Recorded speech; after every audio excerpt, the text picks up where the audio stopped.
Hello, hello, beautiful people.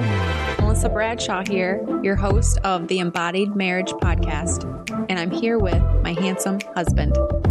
That would be me, Chuck Bradshaw, your co-host, and I'm here to balance her depth and beauty with my humor. Together, we are committed to bringing you open-hearted conversations around our experiences. This podcast is for you if you are somebody that's not willing to sacrifice your health or your marriage while building a fulfilling business and living a life of no regrets. Hello there, beautiful people.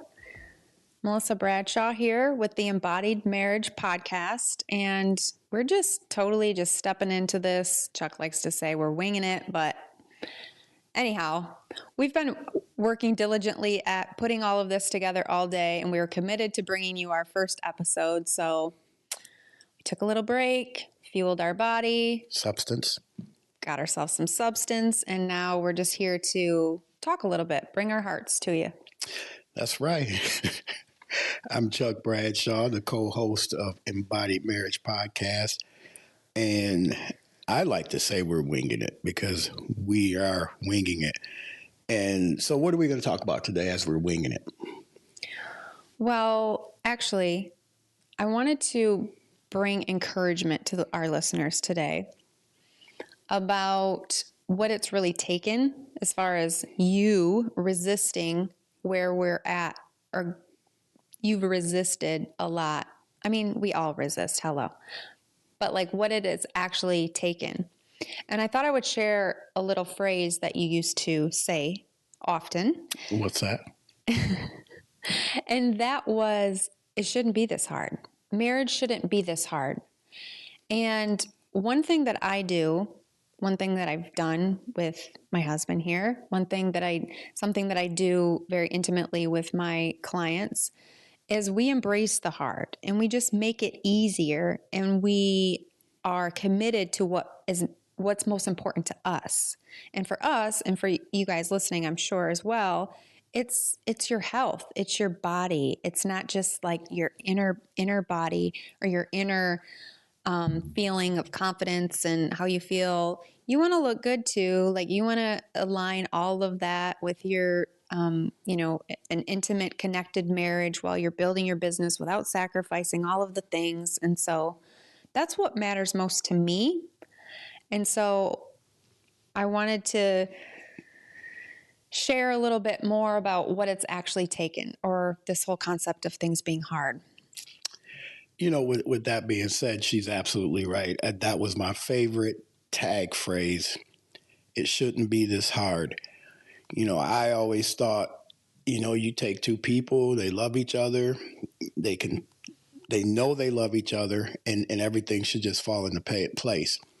But I was so far off base with that because I realize now that it takes a lot more deep digging within yourself, for lack of a better word, digging, like you like to say, yeah. Go inside. And so I fought it for a long time. I fought the self-development. I fought the reading. I fought the putting myself first. And a huge one for me was the nutrition and what I, allowed myself to eat, not realizing that had a long-term effect or a short-term effect as to how I was feeling, maybe not the next day, but the day after that, which in turn would put me in a horrible mood and would make for us to clash. That's true. And with that being said, I'm pretty sure we're going to do like a series on resisting, ladies. Like, so if you're listening and you're like, oh, how do you do that? How do we, align together, have the same core values, valuing your health or all of those things. And it has been the balance in which we've been able to do, and me leading and really honoring my husband as an individual and not, pushing my desires or my values on him, and just really truly leading the way. And when I say that, I mean that it's like not degrading your partner when they're doing something like that bad. I didn't even think we were really going to get into this topic today, but since you brought it up, it's actually going to be a common thing, because if you are new to me, you may not know, but if you've been with me for a while, I value and I say to build your marriage and build your life truly around your meals, because it is, as a high performance embodiment coach, that's what I do to help my clients, is to ultimately feel their best. And as I've experienced chronic illnesses and visible illnesses, whatever you may call them, the majority of my life, and coming to crack the codes of many different things these past couple of years, I will tell you that what you consume and what you don't consume highly impacts your marriage, and it impacts the way you feel, and it impacts your performance in business. And it's not easy, as society has set us up to consume all of these things. And I just have to say that as a overcomer, some people don't like that word, but it is what it is. As an overcomer of so many different addictions in my life, one being food, now that Chuck brought that up, it's so important. It's very important. And I want to go back to something she said at the beginning. It's not about putting me down or judging me, or basically leading by example. So one of the ways that she got me to get on board was to lead with example. Watching her eat, what she ate, what she fueled her body with, how she felt. So with that being the example, either I had a choice to follow or not follow, jump on board or not get on board. So the big thing is for people out there wondering, how do I accomplish that, or how do I get my spouse or my partner to do these things? Leading by example is huge. Just as a child, you lead that child by example. You know, a lot of times our parents would say, do as I say, not as I do. Boy, did I hear that enough. But leading by example was huge, as far as with me and Milissa, as far as even disagreements. She refused to argue with me. So basically, I'm arguing with myself. It takes two to argue. So then I would say, wow, if she can do that, then I can do the same thing. That was the piece right there.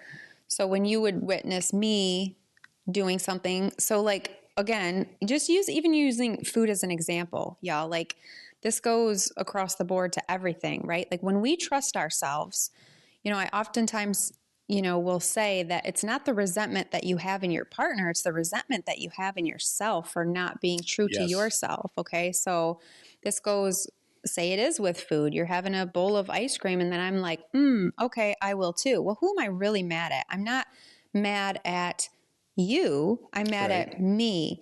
So, but this goes in all of the things that we're doing throughout the day or not doing. And so us women, men, whichever, who is ever leading themselves is giving the permission slip to your partner. Right. And that was huge, because along with that comes that support. If you're not eating a big bowl of ice cream and I'm eating a big bowl of ice cream, to me, that's selfish on my part. If you're trying to attain something and I'm sabotaging it, then that's being selfish. Absolutely. But I mean, can we stop talking about ice cream? Because it sounds really good. And I haven't had a bowl of ice cream in many years. Yeah, you said it. And she's not lying when she says that. Many years. And with that being said, I had to jump on board with that too, and not go out and get ice cream. Yeah. So I think, like I said, that I really want to bring you all like encouragement, hope, a glimpse of, you can do it too, right? A glimpse of like, follow us weekly. Like we're going to bring so much more in depth, real conversations. We're both probably like really lacking some energy at this moment, but I'm just wanting to bring a little, authentic realness in real time, I suppose. And that is that if you're experiencing all of the things, feeling a little extra hard, questioning yourself as if it should be this hard, I just invite you to ask yourself what you want, what your partner wants, what you're willing to do. We're in a very conscious marriage here where we choose each other every single day. And by choosing each other, we're choosing ourselves first, right? So it's always an option that one of us doesn't continue to grow, right? That actually, now that I say that, that used to be one of my most significant fears, is outgrowing my husband, right?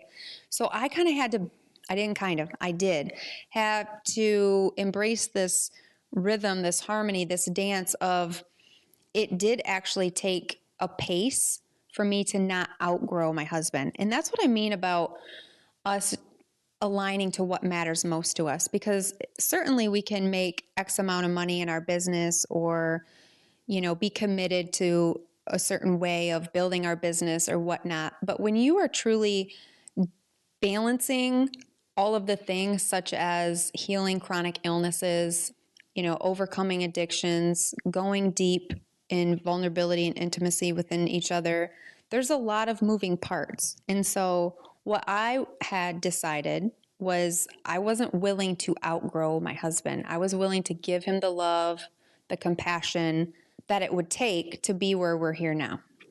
And I just want to say with that, that's ultimately what gave me the drive to seek better, was the compassion, the pace at which she was growing.